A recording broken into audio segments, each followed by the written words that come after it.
Hello and welcome, I'm Misstical, this is Misstical Gaming. We're jumping into Watcher of Realms and it's update time for the Forerunner, okay?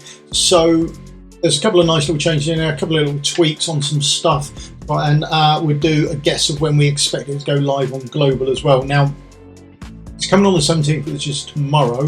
That means realistically for me, I will see it early hours of the 18th, okay? So on Friday morning, I will probably do a quick live stream where the game resets on close to play Thursday and Friday morning for me or wherever you are then, and then we can have a look at that stuff and see what's happened actually in game, and we'll do some stuff going along with it as well. Right, let's jump into the update. Okay, Malrik is the first person up. He's getting a buff. Okay, so changed from grants wizard's rune to the next hero deployed in attack range to grants wizard's rune to the ally with the highest attack in attack range. This effect only takes place once per turn. Okay, so that's going to get changed there. The other thing there is A1 is getting changed as well. So if you have a look at his A1 here, vulnerability, magic damage that he's got here is at the, oh, let's get rid of that, that's in the way, is at the 10%, and it's going up to the 25%. Okay, so that's the change there.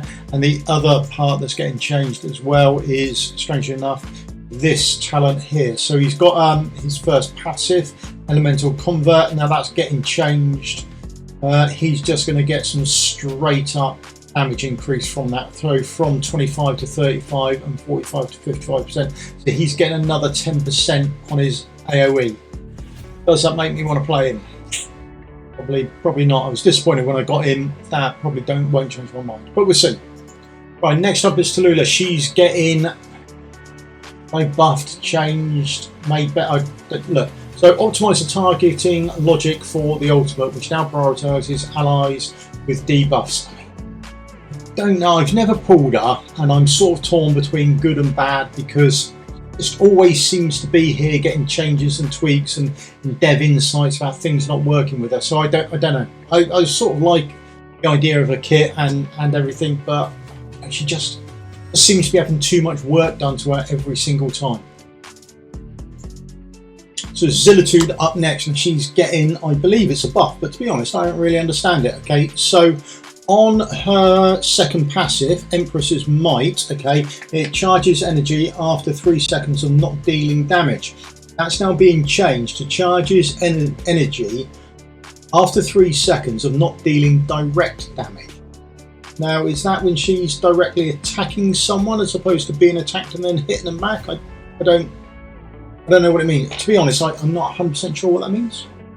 Be interested to see what that is. Right, am I missing something really obvious here? Then let us know in the comments, because that is highly likely. Okay, so Guild Wars Season 10 starts. They're updating Central Keep, tower maps for the new season. They update the new season theme, the avatar, the emote rewards. Okay, so that's getting updated, but we do know from devs hotspots and we're getting more usable tiles come Season 10, okay? And Ingrid's going to be able to be more usable apparently because people are upset that we couldn't use her all the time. We've added a Golden Guard, new season Demon Soldier, the previous season Soldier, Banshee, Batwing's Banshee will now be obtained for gear rates, and the Demon Mystery Chest. Okay, so that's all relatively normal and to be expected. Now the new Demon Soldier, the Golden Guard, continues to accelerate when deployed.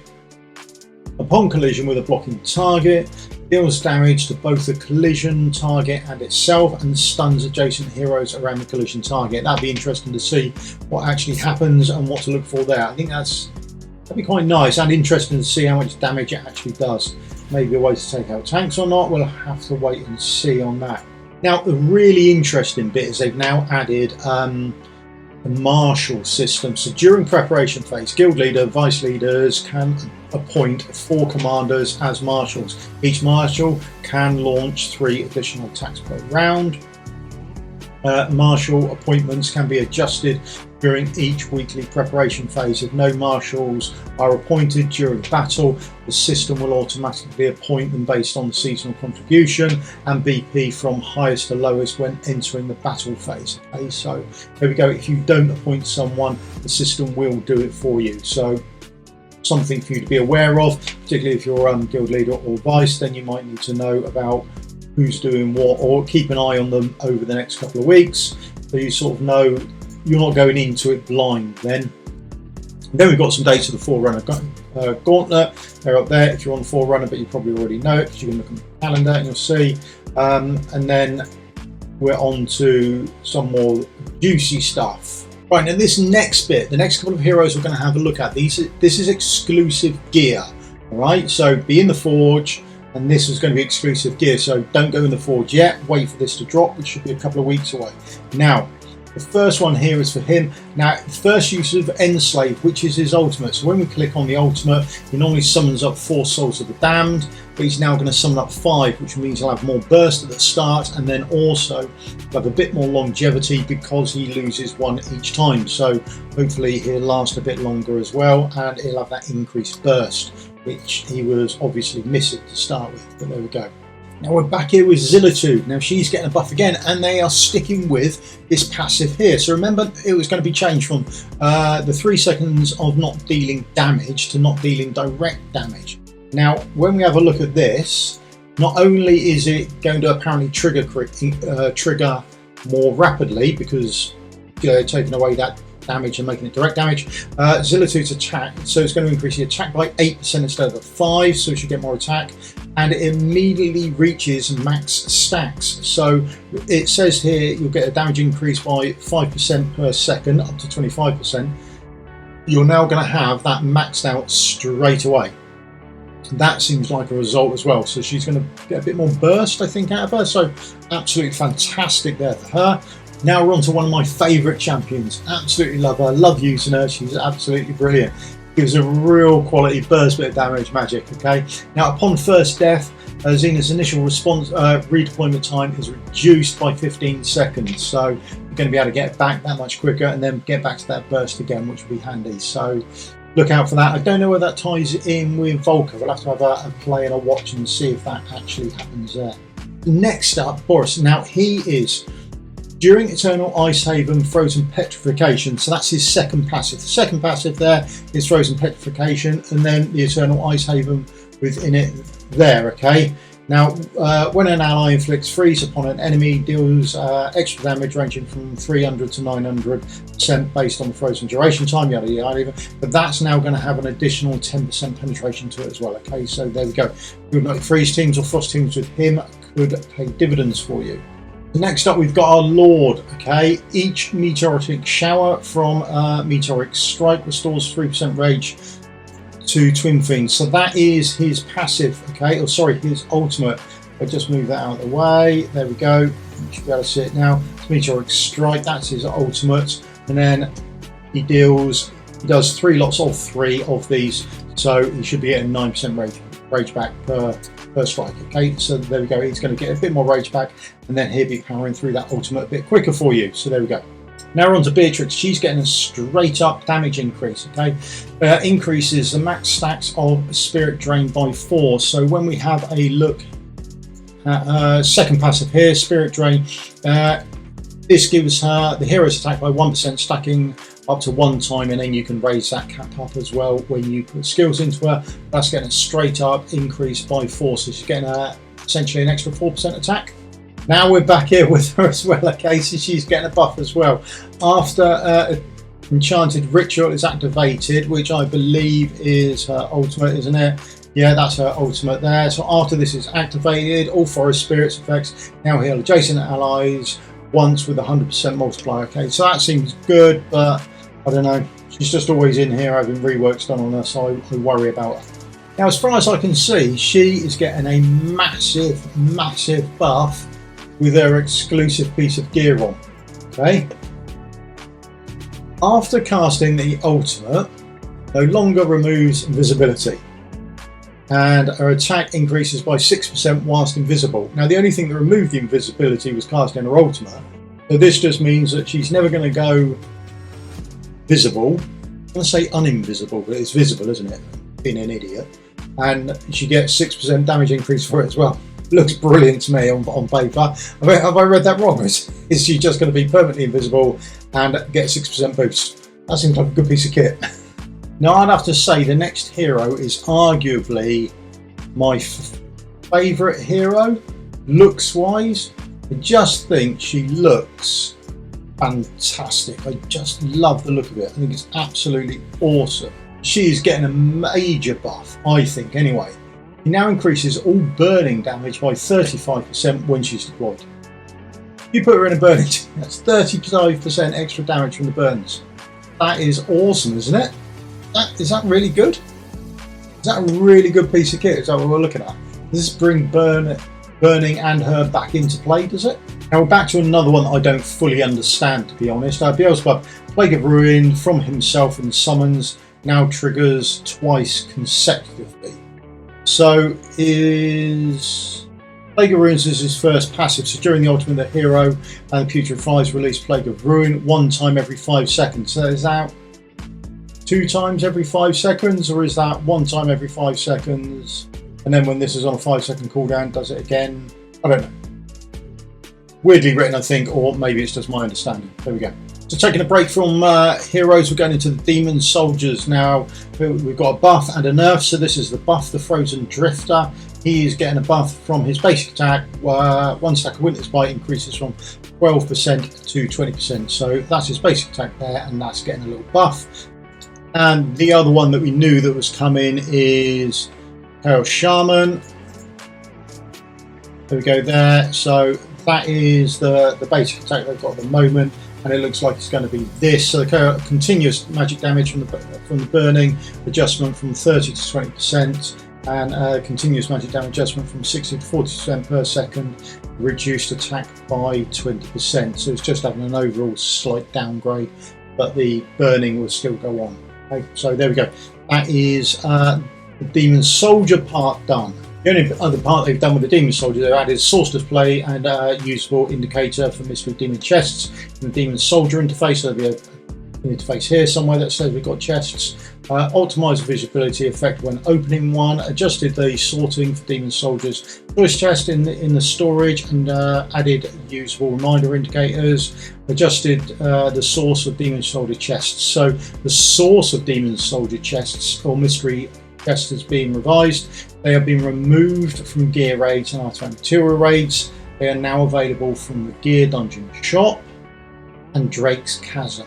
So there you go, another reason to do your guild runs or your guild bosses, and to make sure you do your gear dungeons. So let's jump into artifacts then. So we're back in the heroes. Just getting our own exclusive artifact, which seems good and a bit mysterious as well at the same time. So increases attack by 10%, I'm happy with that. Reduces the number of attacks required to trigger over the gross enhanced attack by 2. Don't even know what over the gross enhanced attack is. In Berserker stance, basic attack restores 2% max HP, and triggered ground stomp restores 10% max HP. So that's good. I do like the restoring her HP, because I normally stick that on her as well to give her a bit of HP regen. So that's going to be a bonus for her straight off the bat, and she gets an increase in attack. Now we're back with him. So exclusive artifact, Eternal Winter, increases attack by 20%, so that's a straight on nice damage buff for him during the ultimate when casting Frozen Petrification. 20% chance to cast it 2 consecutive times. We'll see if that ties in with the exclusive gear as well. They seem to be sort of pairing these up. So that's Frozen Petrification. That will happen when he's doing his ultimate. Now the next one I'm looking forward to. Don't know if I'll get it, but I do use her in Arena and I do really like her. There we go. She's getting her own exclusive artifact. Increases single target damage by 15%. Boom, what a result. Needle of Torment prioritises enemies with the lowest HP to attack. So that probably means when you've got the swarms coming at you, she's going to prioritise those lowest ones to dwindle down the number of them as fast as possible. So that seems like a good plan as well. There we go. Good to see. Can't absolutely no chance I'll get hers. So she's back again. Alright. She's now getting exclusive as well. Songs of the Butterfly increases healing effect by 25%. Fine, and butterfly flight speed. In enhanced ritual sends 1 additional butterfly to allies. It's fine if she works. If she now works, but she does seem to keep appearing up there all the time. I think she'd be fantastic if you had everything and she worked as Avatar, but I worry that she doesn't. Now that's pretty much it for gear and artifacts and that sort of stuff. Okay, the rest of it is just sort of more blurby type stuff. So stuff that you don't really care about, that's here. So they're optimising the point loss game mechanic in Advanced Gauntlet. Who cares? Optimises matchmaking rules to help commanders find more evenly matched opponents. I'm not sure how many people are bothered by that, but there we go. The next part of the game is getting a bit of a nerf. We're on to the Tower of Deception. I really need to put some effort into this, really, to be honest.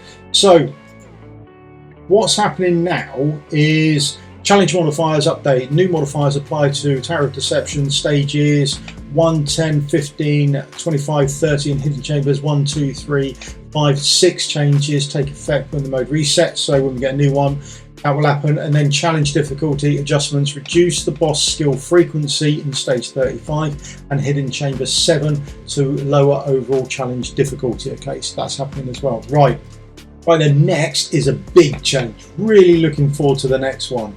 This is fantastic news, I think, all round, and something I think a lot of people will be looking forward to. Okay, so United Front. Starting from the next United Front, we haven't had one on Forerunner for a long time, but it sounds like this is coming out. And then on the dev hotspots, they did put out that this was going to be a monthly thing. So hopefully this is the start of it. Following optimizations will take effect. Adjusted the number of United tokens obtainable per stage, so you get fewer tokens. But I didn't find the shop that much. I mean, I just enjoyed the play mode more than anything else.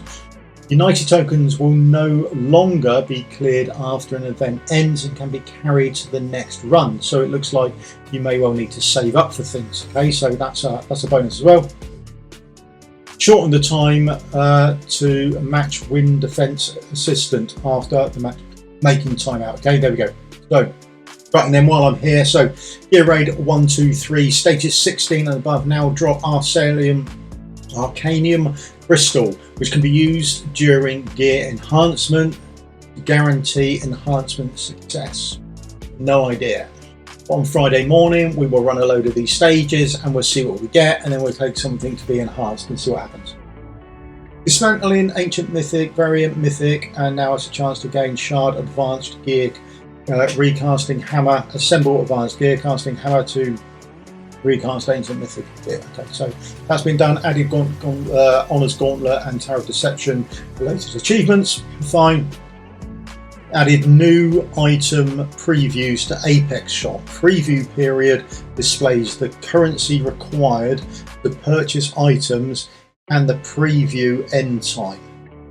Commanders can purchase specific items after the new period preview ends. I mean, you've got bigger issues with your Apex Shop and Apex coins than that, I feel. But there you go. And then Titanic Ruins, Drake's Chasm, reward chests now have an additional chance to drop trial keystones. Okay, they did mention this in the dev hotspots, but they were going to put them in there so we get more of a guaranteed flow of keystones as well, as opposed to you doing thousands of runs and getting nothing. So that's been added. Last couple of bits. So daily purchase limit for use stamina potions in Diamond Shop adjusted to 10. Stamina daily purchase limit adjusted to 30 times. After reaching 20 purchases on the same day, the price will gradually increase. Fine. And then fixed an issue where some chests opening effects in Drake's Chasm didn't match the actual rewards. I don't even bother with my rewards now. I don't ever get anything that's worthwhile. So enhanced the Drake's Chasm interface to better show the new Demon Soldier drop there. Okay, and then hero tag optimization. Tags for single target and multi-target have been further refined with more detailed classifications. Single target, physical, single target magic, AoE physical, and AoE magical damage as well. There we go. So a bit more you'll be able to change around in that. Now I personally would just rather they do a Lord tab, because I would like to look at my Lords as well, but there we go. That's me done. Right, thank you very much for your time. You can leave me the old thumbs up, like and subscribe on your way out the door. That would be fantastic for me, and I'll see you all in the video again soon. Cheers, goodbye.